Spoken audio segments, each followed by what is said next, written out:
Welcome back, everyone, to a new episode of Red Flags, Green Flags, Modern Psychology for Everyday Drama.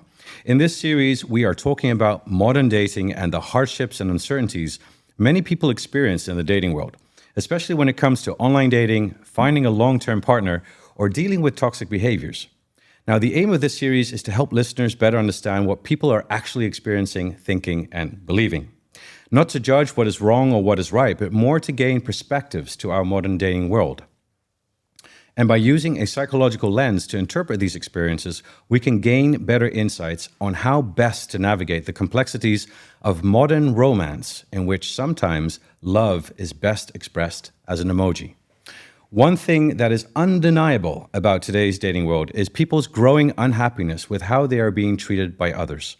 Social media is full of memes, videos, and stories of how people are getting ghosted, catfished, wait for it, cookie jarred, breadcrumbed, and orbited. If you don't know what these terms mean, don't worry, you will learn about them in today's episode of Red Flags, Green Flags. It seems, though, that toxic behaviors have become the norm in today's dating world. Dating apps and online dating definitely play a role in the rise of these behaviors. But what else is causing people to behave the way they do nowadays? We will dive into the psychology of toxic behaviors to find answers to these questions, but also reflect on the different experiences that people have today. Joining me on my podcast today is Elham Murdaa from Lebanon. She's a project manager in the luxury real estate space here in Dubai. And Abdullah Ahmad from Norway, a young finance specialist operating out of Boston and Norway, and here today to talk with me about the perils of modern dating. Abdullah and Elham, welcome to the show. Thank you. Thank you so much. Welcome to the show. So I love to get started before we get into the nitty gritty of things. I love to get started with just kind of telling the audience who you are and what do you do. Hello. So my name is Elham Murdaa and I'm Palestinian Lebanese. I've been in the UAE for the last 8 years. I've done my master's here, and by profession, I'm a civil engineer. And currently, I'm working for a construction company in the luxury construction field. I'm single, and I'm so glad to be on this podcast so that I can personally understand how dating works and how I can benefit from it and make my dating life a success. Fantastic. Thank you and welcome, and thank you for being on the show today. Hello. Abdullah. So my name is Abdullah. I'm based in Norway, born and raised in Norway. I have my roots from Pakistan. Currently doing my master in international business. Started in Boston, now in Dubai. I work mainly in real estate. I'm also a financial advisor in Norway, where I have my own company with my partner, where we work mainly with loan brokerage. I'm single, and I want to learn about this, understand how this modern dating world, how this is changing from before, and also look at this psychologically factors of how people are thinking now these days. Absolutely. And of course, your experiences will help us to kind of get a better perspective to that. So you said you're from Norway, you're based here in Dubai. So how long have you been here in Dubai, and how you're just recently here? So I'd love to hear perspectives of how do you about being in Dubai. How have you experienced the dating life in that perspective? And I think you have more experience than you do, but I would still love to hear the differences in perspective, maybe comparisons, maybe. I've been, as I said, in Dubai for the last 8 years. Dating here is so different than dating anywhere else. The thing is with Dubai, it is a bubble. So people fly into this bubble. They live in a bubble. And then when they go back to the real world, it's a completely different story. The fact that there are no relatives and families around, so people can behave as they want because there's no fear of what would my parent think or what would my cousins or something like that. So Dubai is like the escape. It is an escape. It's a playground for big boys, for big kids. Yeah. Parties every night. Everything's accessible. It is easy. Dubai makes things easy for people, which also has it has a positive impact, but also on the dating scene, it has a bit of cons to it. The fact that majority of people who come to Dubai do not want to to build a life in Dubai. Most of them come here for a transition period. So when you're coming for a transition period, You're not thinking about longevity, right? Exactly. Yeah. Why do I want to build something with someone when I'm leaving? Also, on the other hand, many people arrive to Dubai and still find love and build a successful relationships. Right. So both are possible. Both are possible. But maybe that second one's a little bit harder to do in Dubai. It is way harder to find the successful relationships. Yeah. What else from us? I think that's it so far. Excellent. Thank you. Abdullah? Yeah, from Norway. Oh, yeah, Norway. And you, like, I don't know, how long have you been now in Dubai? So I've been in Dubai like around 2 months now. Okay.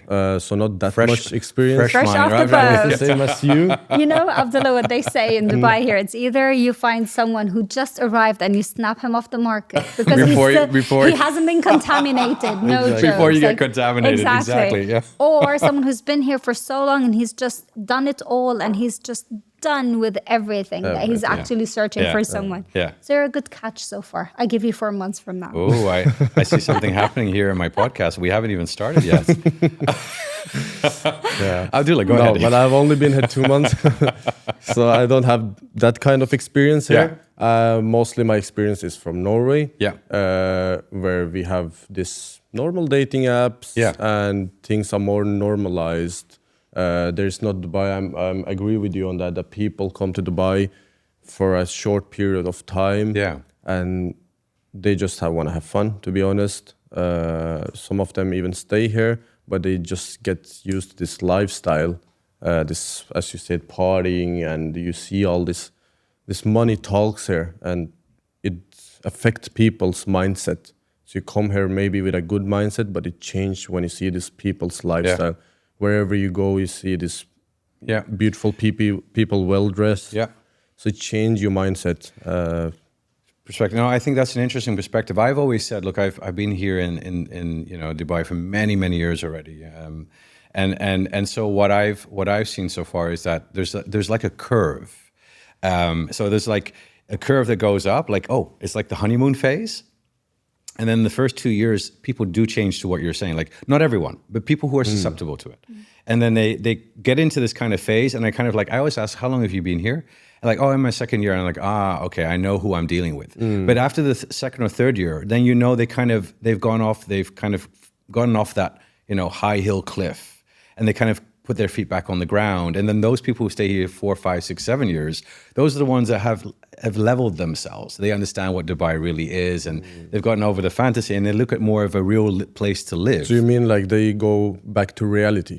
Kind of. Yeah, I mean, but kind of like what you're saying, people come here by the attraction of what Dubai is, because it is a great place to live. It's safe. It is very luxury orientated. And so a lot of people get attracted by that. But I think there's a phase that you go through, right? And then once you get through that phase, you kind of come out of it and say, okay, now I get it. I've been there, I've done that, but now you level out. So I see people going up like this and then kind of levels out like that. So that's just a nice little insight. But I love the fact that you're giving that perspective, because you've been here for so many years, you've just been here for 2 months. So we have different ways of looking at the dating world, especially, right?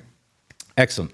Thank you for that one. I just want to kind of follow up with some questions. So you're both single. That's great. So the audience listening and watching, like, both single here. We don't need to use apps. But when we do use dating apps, I mean, what do you use them for? Do you use them to find love, or you just use them to hook up?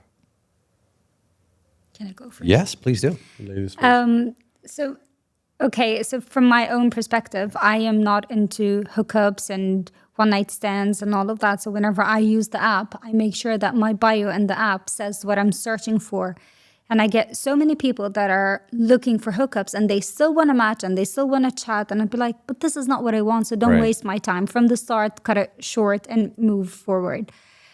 Personally, I use it in search for love, because when you work for long hours, go to the gym after work, probably make yourself some dinner, meet your friends or family if you have any here, your day is gone. So you have very little time to really go out and socialize and meet people. Right. And so basically what you're saying is that you know what you want. You know when you use the app intentionally, and you filter out basically what you just don't want, right? Correct. So and do you find it hard then? Yes, very. Yeah. Very. The number of just the stuff that you see there, you'd be like, but how can I have this as a husband? Like, it just does not make sense. The way he looks, the way he poses, the way he's writing about himself. If a Yeah. man cannot tell you about himself from the way he stands or just from the few words that he can enter on whichever app, what are you expecting of that man? I also have this conversation with friends. So I've seen these things from both from the girl sides and the boy sides. And I've seen that many of these women, they write in their bio what they want. But these men, they have this habit of just wasting their time, even though they know that she's serious, she want to get married, but they just swipe right because they just want to have a good time. So it's kind of a waste of a time. Yeah. So, you know, I spoke about this in one of my other shows. Like the mating strategies for men and women are different, right? So women have more long-term mating strategies, where men it's more short-term mating strategies, evolutionary perspective-wise. And so how does that behavior turn up, right? So again, you're using the app to try and find someone, but then when you actually see how many people are on the app not using it for that, they're using it more for quick hookups and not looking for something serious nowadays. And it's not just a gender perspective, but it's also, I think, maybe the perspective around what do we want? What is a relationship nowadays? Maybe we can start with that one. How would you define what a relationship is? These days? For you. By the way, how old are you? 24. 24, so yeah. So a relationship for me is for me, it starts with dating. You get to know this person. Some people don't like to call it dating. But you get to know this person and you look for the right values. And I think if you're serious in life, you just want to get married. So this relationship phase shouldn't be very long, in my opinion. Interesting. So for you, when you put yourself into that phase, so it's a phase that you put yourself into, and then when you're there, you want to be quick about it. Yeah, it was different when I was younger, maybe when I was 20, 19 years old, 21. But then you get serious in life and you want to settle down with a woman. And this relationship, I don't even like to call it a relationship. I just like to call it to get to know each other, and then you can get married. Because if you're smart, you can see the right values of this person, and you just find each other. You find, okay, this is important for this woman. She wants to settle down and she wants to have a family like this. You plan this and you talk about the important things and not about partying and clubbing and stuff. And I think this process shouldn't be very long. You don't need to be in a relationship for a couple of years to marry. Interesting. That's for me is the relationship. So what I take away from that is like it's something that you put yourself into, a certain mindset. It happens, and then you want to be quick about it. Not very quick, but you use your time, but not too long. Okay. What's not too long, time-wise? I don't think you need a more. Week, a month? Sometimes, yeah, but I don't think you need more than like 1 year to actually know if you want to marry this person or not. I don't think so. Yeah. I think people who are ready to settle down don't even need 5-6 months. Interesting.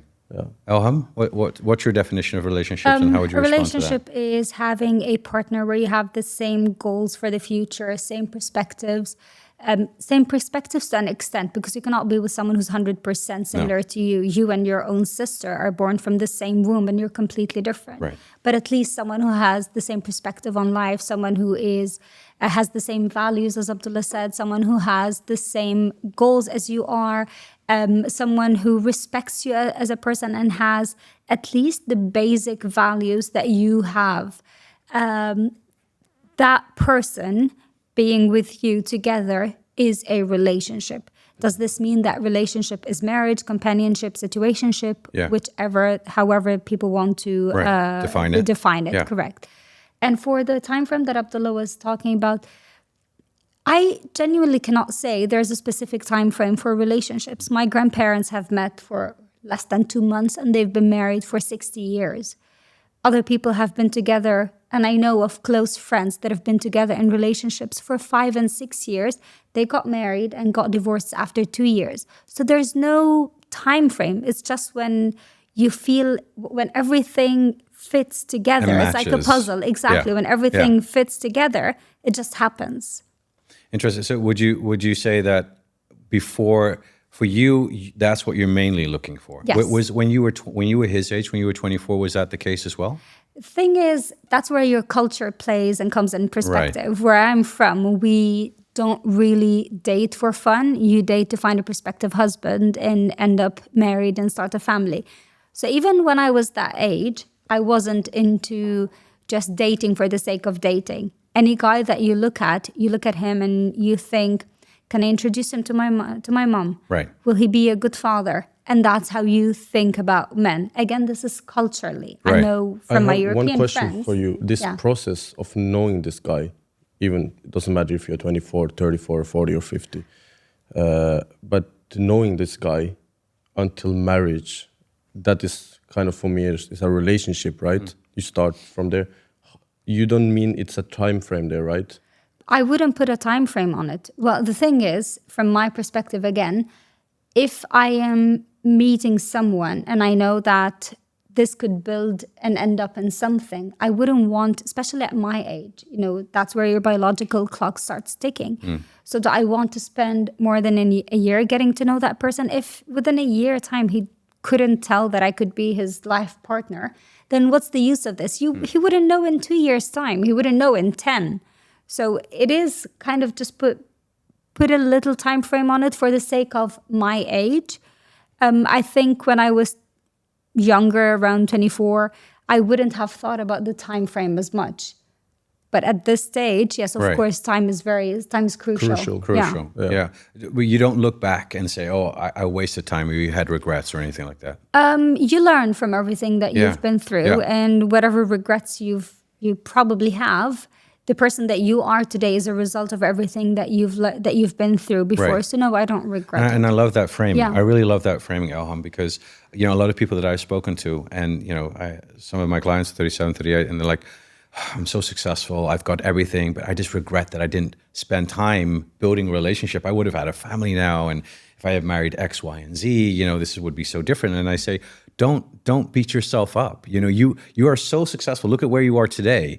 It doesn't mean that you could have, you're not successful because you don't have the kids and you don't have the family, because we always like to compare ourselves to other people. And when you have, and that's what I want to ask that question is, the moment you frame it that way, look, my experience so far has got me to where I am today. It's made me the person who I am. We are a product of our past. Correct. But we don't need to be a prisoner of it. And in other sense that we can be happy with who we are, and let's bring that forward. But I love that position, because I think a lot of people listening right now who are at a similar age as you are thinking, wow, I didn't think about it that way. I didn't think about, let me just own it now. And, this is what's made me who I am today. I don't have to feel regrets about not finding someone earlier, and let's put some statistics to this. The majority of women nowadays, especially in the West, in the UK, for example, statistics have come out for the last couple of years that show that 30 plus women who are 30 plus are actually the biggest group of women now having kids for the first time. So women are now prioritizing career, and but there's still this mindset that we have to rush things up. And maybe here culturally, right, your moms and dads might push you and say, "Look, you have to get married. When are we going to have some grandkids?" And they'll try and push, and they'll be very subtle about it eventually. Or sometimes they'll be very harsh about it, and you just always have that in the back of your head. But if you can let that go and just own yourself in this time and space, then you're going to be much more in a better position to find someone, because in the end, it's about finding yourself, right? Correct. And now that you've mentioned, when you beat yourself up and when you're not good in your own shoes and you're down from the inside, and you go and meet someone who's picture perfect and who's probably your Prince Charming, that person, because of the energy that you have, you probably are not saying anything or you haven't mentioned anything. It's just the energy, the attitude, the mentality. It pushes that person away because you're not good in your own shoes. Yeah. Hey, I also like to bring up some questions from my followers online, and I'll start with you, Abdullah. Maybe you can start with giving an answer to your perspective, what it is. Yeah. So this question comes from, her name is Rini from South Africa, and she asks, do people really find their soulmate through dating, or is it just by chance? She speaks about how her parents met on the bus back in the days, flirting, courting, etc. She says she doesn't believe today's dating world is about courting anymore. What do you think about this? Not about? Well, what do you think about, do you need to date to find someone, or is it just by luck? Like without, specifically, because dating can also be luck, but like, going to the supermarket or bumping in someone at a party or whatever. I still believe in that. Yeah. I still believe people can meet on a bus stop or in the mall or wherever in the world in different situations. So yeah, I still believe in that, and I think you still need to date to find somebody. Yeah. But I didn't quite understand what is she. Well, I think what she's alluding to is the fact that maybe, let's say back in the days, when I think about our parents, right? And I think about my time. I'm 46 already, so I go to a bar and pick up someone, right? But and if it didn't work out, I like to. Sorry, that's my Spanish side. Inside of me, I like to flirt. I like to flirt. But nowadays, you look at someone and they just they turn away and like, what are you doing? Why are you looking at me, right? Like, not that saying that everyone is like that, but I think what she's alluding to is the fact that because we use our phones so much, we don't really Look around. We look around. We've lost a bit of a social connection. Why should I go out to you, find out who you are, when I can go on someone's Tinder profile and get X to Z and know what they like, from everything from home to bed.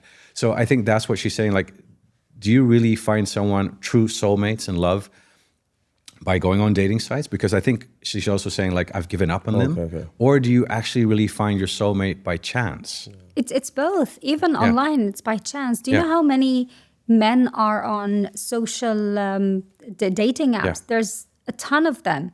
So it is also by chance what are the odds of matching with someone who probably flew into the country and left and then came back? So it is by chance, whether online dating or on the bus or even at a bar or at the mall. Yeah. It is chance, but also it is how you present yourself. It is how if someone looks at you and smile, Yeah.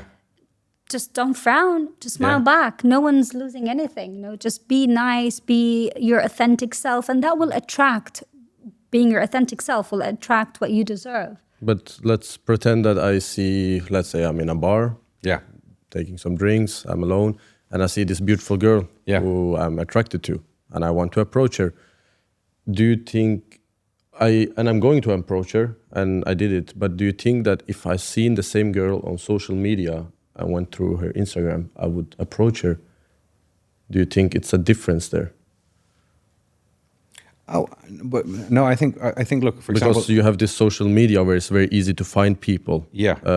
But I feel like you have this mindset of that's this dating in the modern world, is that it's very easy to replace people. Yeah.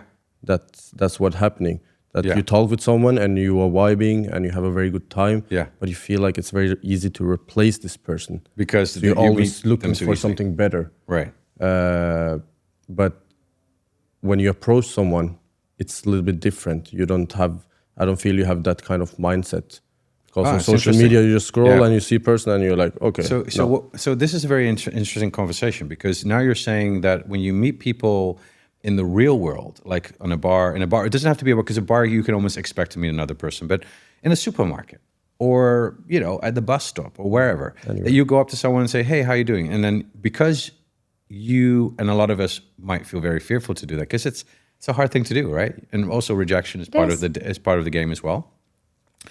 But you're saying that if you took that approach, you would be more long-term thinking or more respecting to the other person. Is that what you're saying? Yeah, that's what I'm saying. That it's a difference between approaching on social media and approaching in real life. That's interesting. Yeah. And I think because there's not a human touch to it on social media. It's just someone. Right. It could be There's a anyone. screen between us, right? Correct. Yeah. You have this real life in front of you. You go, you have this energy. Yeah. You want to approach this person. Yeah. Social media is laziness. Yeah. You have these thousands of profiles. You can even see who this person follows, what kind of I wouldn't pictures. say it's laziness. It depends on your lifestyle. Yeah. But okay, but I love this. I don't want to lose this thought, because I think it's very fascinating. I've never thought about it that perspective. So, one, if we go back to think about our moms and dads, of course, they didn't have, when we think about dating is for mating options, right? And to mate. And eventually, we could potentially get married. And then in many years ago, when there was no social media, it would be hard to find someone. Plus, often we would meet people through other people. So there was some kind of vetting. There was like a vetting system in place that, no, don't date him. We've asked about that Yeah, guy, you his know. parents. Big fuck boy, stay away from him, or don't date her, no, it's just there's something wrong with her. There would be that vetting system in the social perspective. And we do have that here still today, but with online dating, it becomes so open, you have access to anyone. Doesn't matter if they're sane or insane. But what I love, what you're now saying is like, I will go out, and if I really go out and meet another person, because that's what our moms and dads used to do, there would be more of an interest. And I think that the point here is effort. Not only were there limited options in the past, so therefore, if you found someone... That comes to laziness. For me, it comes back to laziness. It comes back to laziness for you. Yeah, and in a sense, that makes a lot of sense, because when you have to put effort into it, you value it more. From psychology, yeah. And it says that we have in psychology an interesting phenomena called... it's called the endowment effect. The moment that you own something or have something or you make it, you put more value to it. They also call it the IKEA, from Norway, sorry, Sweden. Sweden's IKEA, so they call it the IKEA effect, because when people put stuff together and they make it, they feel more accomplishment and they feel, so it kind of, when you were saying that, I was thinking about that. So when I put more effort into it, then I'm going to value it much more. And I think that's what social media apps are taking away from us. Right. And because by nature, our brains and we as humans are very lazy. So it kind of keeps us in a comfort zone that we don't critically think anymore. And like you said, and it's easy to approach. Yeah. That approach I'm making is the effort. Building the courage to go. It's the courage to do it, and you feel better. It's that you have actually done it. Yeah. That's why I said laziness, because it's very easy to just... It's very interesting. It brings us also back sometimes to the psychology of men, right? Men love accomplishment. They love winning. They love a challenge. Hunters. Not always. And right? this adrenaline. Well, tell me more about that. Now, this adrenaline is just, I think many men, not all of them, they like this adrenaline, this challenge. It goes together. That this challenge, of course, that, I cannot make it, or it's maybe hard. Okay, you get rejected by a girl. It happens, right? Of course, yeah. And you still want to go for it. You don't like this rejection, and you have this adrenaline. I don't know so much about it, but I know that you have this inside of your body, and it encourages you to do things as a man. Interesting. And I think it drives a man, and it's beautiful. Yeah. Elham? Well, if it weren't for the adrenaline that the men had, we would have stayed in caves. So, but it is men are hunters, and it is a fact. So whenever they love a chase. So that's why if anything comes easy to them. But again, you know what? Yeah. I think age and maturity plays a huge role there. Because if you're talking about a teenager, of course he will love the chase. But a man in a certain age is like, you know what? I've done my chase. I want something more stable now. So I really don't want to do the chase. I want someone who's. But when you say stable, you mean easy. Because no, I think there's different. I think there's teenager and this man who's 50 or 40. They are both chasing, but maybe in different ways. Yes, they're both chasing in different ways. Correct. But what I'm trying to say is that I actually lost my thought. Sorry. No, but you were saying as you were getting up because we all have different perspectives, right? And I love that we're challenging each other. We should, because remember we have different perspectives, and I think the audience all have different perspectives and they want to hear from us. So I love this discussion. But you were kind of alluding to when you're younger, you might be more adrenaline driven chasing. Correct. When and that's why you do more risky stuff. You ride bikes, maybe. Hormonal. Yeah. But at a certain age, but I'm not saying age as in when you're 28. That's not what I mean. I mean when you have certain experiences, a certain level of maturity in you. Would you want to ride a bike on Mount Everest at whatever? No, no. Why am I doing this? I'm risking my life. So you start rationalizing things more, and in your search or in your quest for a woman, you don't go for the very lively, crazy. I mean it in a good way, crazy not. You know that you go for something that has had their own experiences. Have a certain level of maturity, and then you meet, because you cannot cope with that. There would be a huge difference when someone wants to go out and you're tired. So I take it when you date, you prefer to date men your age or older? For me, older. Yeah. And you're 24. Own age or older? No age. No age. No, I'm just kidding. maybe the same age. Yeah. It could be 2 years younger, 2 years older, but not very specific, Yeah. like plus minus. Let me share with you some interesting, because as you know, I'm writing this book, Red Flags, Green Flags. I've been doing my research, right? And of course, I've been looking at dating apps. And dating apps reveal something very special about human behavior, because it's the human behavior that we're not always conscious of. And so one of, I think OkCupid came out because they do share a lot of data about their dating app, and they actually find that women generally like to date a bit older, up to 8 years about older. They do also date younger, and that kind of like as they get older, I think from 40 onwards they start to date younger. And it's a great thing, because I think there's also kind of the stereotype around, like, okay, an older man is allowed to have a younger woman. That's always, generally, if you look around cross-culturally, that's always been this belief system. Yeah. And when we think of women actually dating now at an older age, there's often a bias around it. However, what the data is showing is that when you're 40 and older, you actually, for women, their life satisfaction or sexual satisfaction actually increases when they open themselves up to move away from that bias. And funny enough, what they find in the data from the dating apps is that the 22, 23, 24-year-olds are more interested in dating an older woman than like a man of 40. And so why does this work? Because a lot of women say, oh, is this okay? Am I okay to date a guy at 24 years old? Absolutely, because what the data shows is that the 24-year-old, 23-year-old looks up to a woman and says, I look up to you. I see you as a rounded person. You're successful. They find that inspiring. And they want to date an older woman because, and older is not older, but like above 30, because they feel, 40 or 50, because they feel that they bring that maturity to them that they're lacking. And they want to be with an older woman because they feel that maturity can help them become a better man.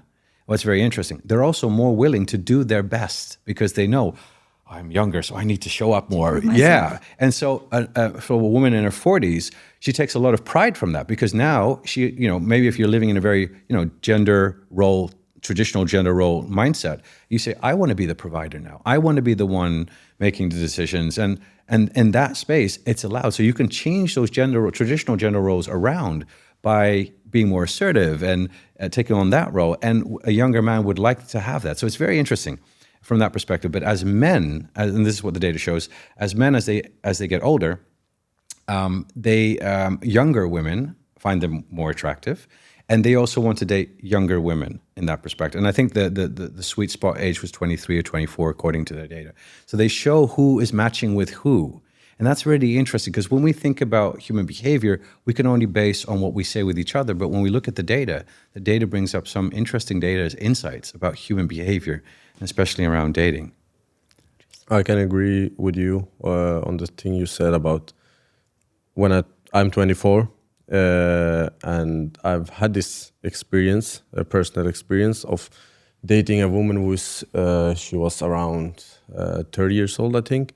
And I actually got that feeling that you're talking about, that I am mature, but I want to be more mature. I want to maybe match her. And she makes me because of her, I want to work harder and be more mature. And I've also been with girls who were younger. Maybe, let's say, when I was 23, I was with a girl who was 20. And it's a difference in not all cases, but in certain cases. And that's very interesting, actually, that you have this drive that I want to work for it. Yeah. There's different mechanisms at play, and I think thanks to this data, it's kind of giving us new perspectives and breaking down some of the stereotypes we have. And look at Emmanuel Macron. His wife is 24 years older. And Ashton Kutcher, he was, I think, I forgot her name. Mia something. I'm not sure who she was, but I think she was about 14, 15 years older. So I like the fact that we're breaking stereotypes nowadays. Hey, I want to quickly just jump into talking about, when we think about dating, because we've all had our own fair share of experiences, and I guess bad experiences. I wouldn't call them bad. It's learning experiences. Yes, I've had my share of learning experiences. Be positive. You never know. Absolutely. I love the resilience here. So let's talk about, these common phenomena like breadcrumbing and ghosting. So ghosting, have you ever been ghosted before? Yes, I have. Yeah. Have you been ghosted before? Yes. Have you ghosted? Yes. Have you ghosted? No, never. Really? Never. Never. I find it disrespectful. Yeah. Probably if I were 18, I could give myself an excuse, but come on, it's common decency. The least that you could do is tell that person, thank you so much for whatever, dinner, drink, coffee, but this is not what I'm searching for. I wish you the best of luck. Why do you And think that's people it. ghost? I think they don't have the courage to speak up and say, this is not what I want, or I'm looking for something different. Yeah. Some people ghost probably just to feel good about themselves, that, oh, I left her hanging there. I'm not sure what No, goes I in agree people's with the brains. first one. That when I said I ghosted, I didn't Yeah. do it now. I more like now I know where I stand. Yeah. I'm on my feet. But then I was more younger. This is like maybe probably 3 years ago, and I ghosted. But why you ghost is because you don't have this courage to tell this person straight out that, hey, maybe I'm not interested, or you are maybe not for me. Yeah. Yeah. We are not matching, and this is my opinion. Yeah. But you just ghost, and then this person have this bad feeling, and Right. maybe Leave them hanging, right? Yeah, From you that just perspective, leave yeah. them hanging, Yeah. and because of this experience, Yeah. maybe she likes you, so Right. maybe because of this experience, she will Yeah. let it out on the next guy she meets. Yeah. Yeah. Well, but were you conscious about it? When you knew that you ghosted? No, Did you think about that having an impact on the other person like that way? not in that moment. No. Because from my perspective at that moment, I was thinking that, okay, this girl is most probably just thinking the same as me. Yeah. But sometimes they're not. Sometimes the boy feels more for the girl, and the girl feels more for the boy. Right. And that's why it's important to have this courage to just let the other person know and be honest. Yeah. Honesty is very important. And this is where I think maybe sometimes our modern dating world, especially with mobile apps, where we kind of feel that we have such easy access that we don't value a person anymore, right? We look at a partner as an option, not as a human. And because we see them as an option, we see, like an avatar on our phones and whatnot, we just look at them as an option. It's crazy like how a screen can make us completely disconnect emotionally. You said it in the beginning in your intro that expressing love is an emoji these days. Yeah. So It is. yeah, it is. Yeah, we're digitizing. Look, I mean, this wasn't part of the topic on it, but I'm doing a lot of research on AI, and people are so fascinated by artificial intelligence nowadays, and they think, wow, how ChatGPT, it's so intelligent. And what they don't realize is that ChatGPT, the technology itself, is something that we call weak AI. Weak AI is an AI that can do one thing only, like roll the dice, predict the next word that's going to come out. The only thing it's been done on, it's been trained on billions of parameters, billions of text, to which it now feels like it's real. And so, but the problem is the weak AI is very functional. It doesn't have emotion. It's not complex. It doesn't understand emotion so well, or human intuition. So as we're using the AI technology, it's controlling us, right? It's controlling our behaviors, but in a weak way. And so one of my theories is that the AI is dumbifying us because it's dumb itself. But we're not realizing. So we're basically becoming zeros and ones in our behavior through these platforms. So that's why maybe we should go back and meet people at the supermarket. And I always, even when I was young, since I was 16 years old, I always believe in that. I always prefer to meet someone outside. Yeah. It means a lot for me. it is the most beautiful way of happening, It's right? the most Correct. beautiful way. It is. It's original, it's pure. Yeah. No social media. No social media. Okay, now we've talked about ghosting. Have you ever heard of the term breadcrumbing? Yes. How would you define what breadcrumbing is? They keep you hanging there, and whenever they feel that you're getting away, they just throw you a bit of, hey, how are you? I miss you. And then Right. you start developing feelings again. Right. And then they leave you there hanging until the next I miss you or how are you? Right. They just don't want to let you Yes, go. they don't want just to let keep you you go. hanging, but just Correct. like, yeah. Probably checking other options and waiting to see Yeah. which one fits. Or seeing which one works at the Yeah. moment, right? What is the definition of breadcrumbing? I So, never yeah. heard about it. Yeah, Elham, she gave a great expression, a great explanation of it. So breadcrumbing is basically, like think of the birds. Do you give it the whole bread? No, you just give Just it a little bit. crumbs. Yeah, Just a yeah. little bit. So you give breadcrumbs, you just throw it out. And maybe, for example, when you text someone, you text them once in a while just to keep them hanging. So they might believe that they might have an opportunity with you. You're not interested, but you just send them some breadcrumbs so that you keep them hanging. That's a toxic behavior. Oh, really? It is. Yes, very toxic. a Yeah. very It is. toxic. It's Yeah. the worst kind That's of the worst. relationship. That's giving you wasting the time of the person. Well, it's a game, right? And some people like to have, like when you have multiple options, you can only spend so much time with one. Look, before we have to spend time face to face. But now you're spending time purely like with multiple people. So you kind of keep it together. But what's very interesting about breadcrumbing, there was a study done, I think, in 2015 by Duke University. And they did this kind of online, or it's supposed to be online dating, but they create like this computer simulation where you had 3 doors. And they said every time that you open a door, you get, like, it all has like 100 points. All 3 doors have 100 points. Every time you open the door, the points stay. And the other 2 doors that get kept closed, the points decrease.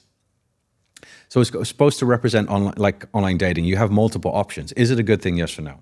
And so what they found was, if you like a door, if you like someone, you keep on opening up the door, right? But what happens is all the other doors kind of like get smaller and smaller and smaller, and then you've got one chance left before they disappear. And you would think rational behavior, if you like someone, let's stay with that person. But what they found in this study is actually that people are willing to give up the bigger pie, the bigger door, not to lose that one option. So I'm not saying that that's the only behavioral explanation, but I thought it was very fascinating. It's interesting. It's very interesting. And that's exactly what's happening. That's what breadcrumbing is, or what do you ever call it. Do you experience that at all? Or have you experienced that? No, I've never experienced that. No. I never done it. I never experienced that. But I know that people do it. I heard about it. Do you have a friend that does it? I have friends. We all have a friend that does it, right? We always have some friends who do it, or know somebody who do it. I have a friend that does it. Oh, yeah. Just some breadcrumbing. Just a little bit. Just a little bit.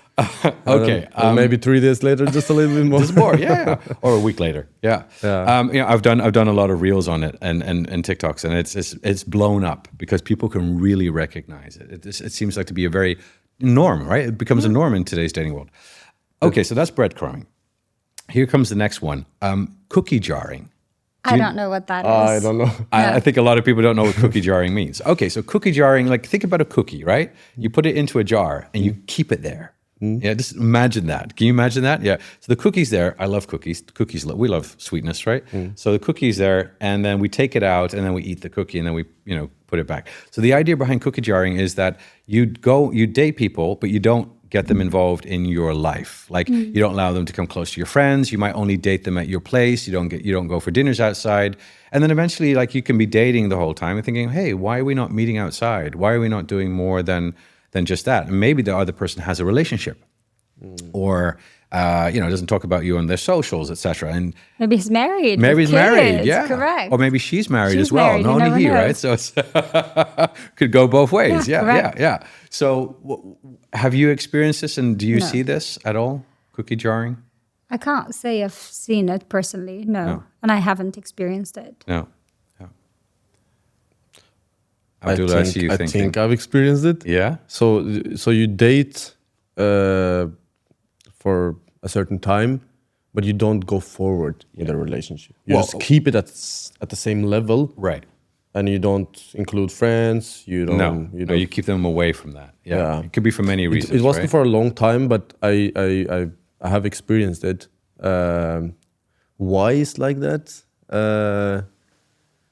It depends. I think some people prefer to keep it that way, and I don't think it's wrong at all. Some people just like to have it like that. Yeah, and I don't blame them. If both people, totally fine. If both are happy with it, then it's up to them. Yeah, who are we to judge? You do something maybe more in secret. Maybe it could be socially. But that's also the thing that some people can maybe have a relationship and they don't want the other person to know. It is one of the very common questions now in dating in Dubai, where you ask, are you married? Do you have kids? Because it seems that telling the other person that you're married is not something important when you're introducing yourself. So you actually have to ask whether that person is married or not. Right. And you get the answer of separated. Have you signed the divorce paper? No, then you're not separated. You're still married. Oh my goodness. Yeah. Wow. I had this experience actually. With a girl here in Dubai. Yeah. Only been here 2 months. Oh, wow. Tell me about it. So I started meeting this girl. After a couple of times, I figured out that, okay, she is, till this date, she is married. Yeah. But she is going through this divorce, which will take up to 10 months. Yeah. So for the next 10 months, she will be married on the paper, right? Yeah. So so that was actually the case. But I don't. Yeah. Yeah. It's nothing. It's nothing wrong about it. And I think It this happens a person, lot this also. girl, Yeah. can be open as long as she's Right. finished with that her ex-husband. She can meet other guys. I personally have some reservations around that because,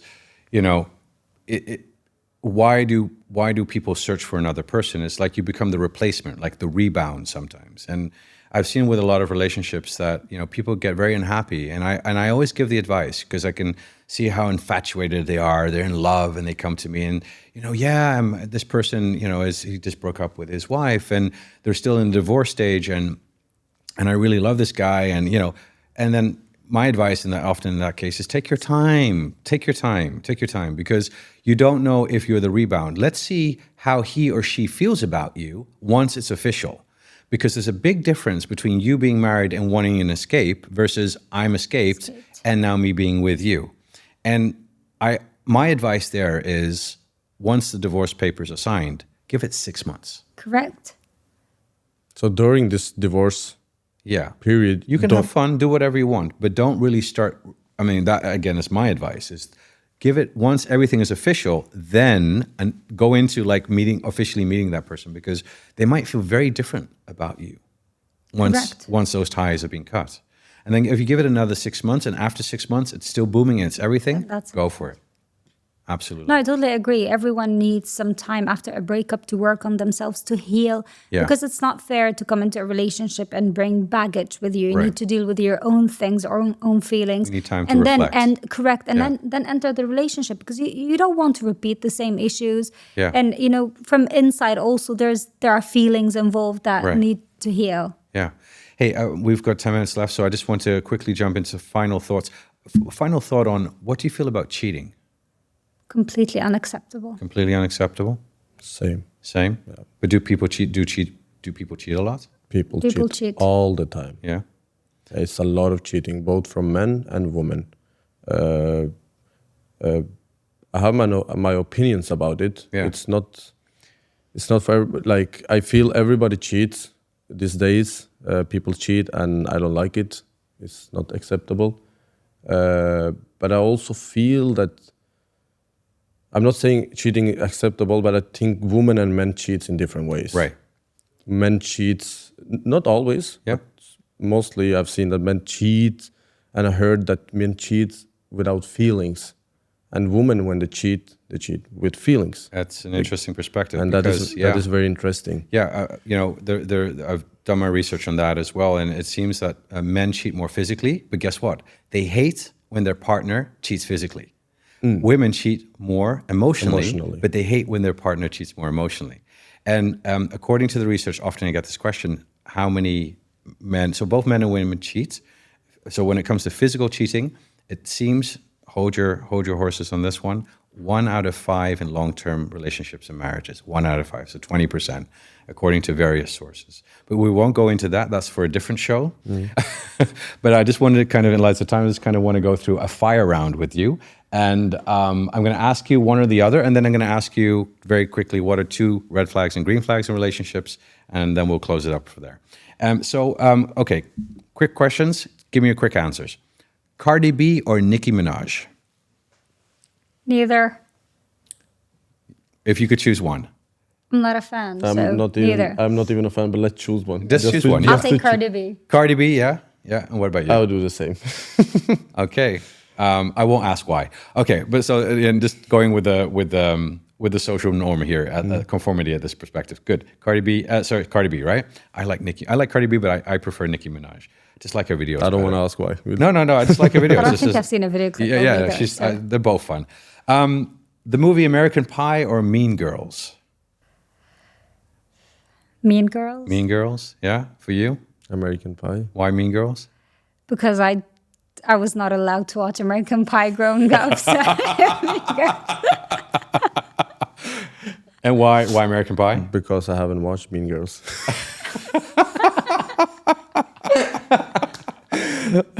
Okay, good. Yeah. Okay, that's a great answer.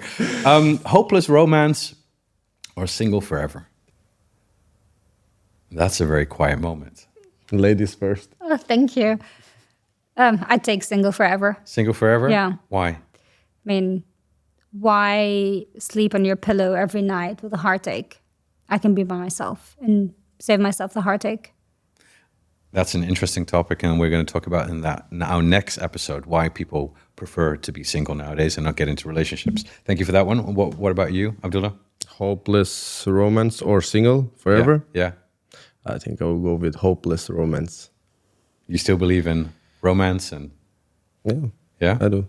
and chivalry, opening the door and singing a charade? Of course, I do believe in it, Yeah. but if it's bringing me headache, You're more realistic. then I am realistic. I am a realist. Okay, quickly moving on.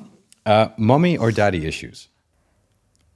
I'll take the mommy issue. Mommy because issues? as a female, we tend to nurture, and Yeah.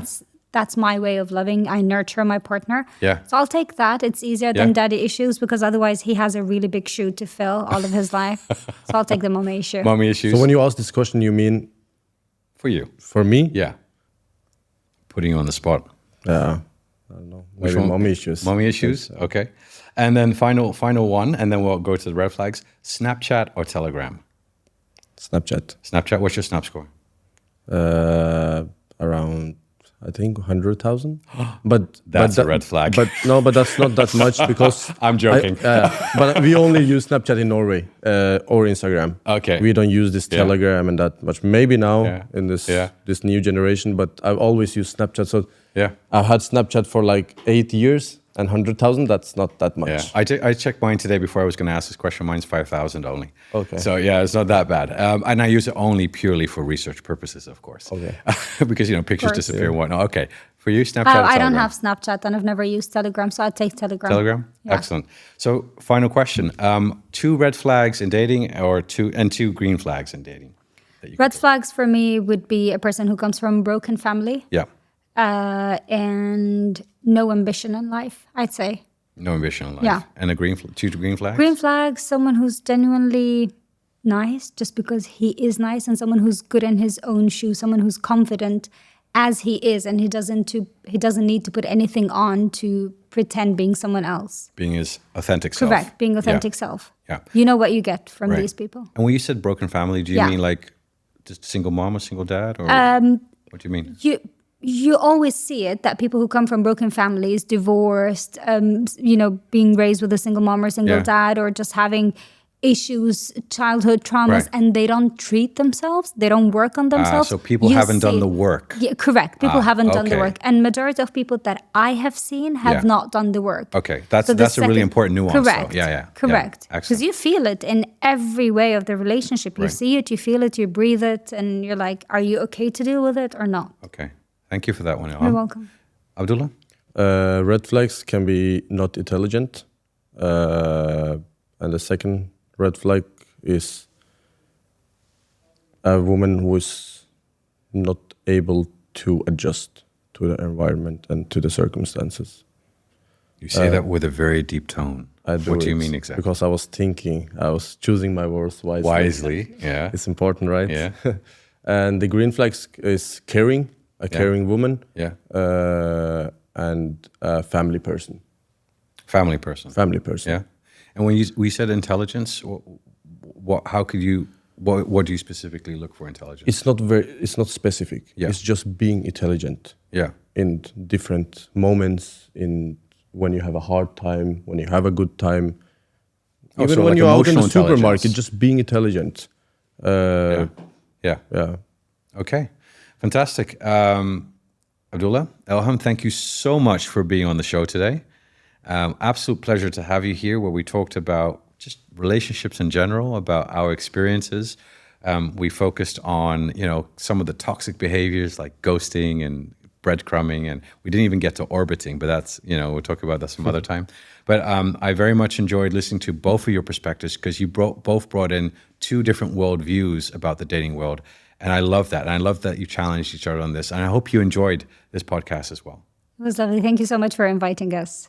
I loved it. Thank you. Thank you. Looking forward for next time. Yeah, many thanks. And thank you so much.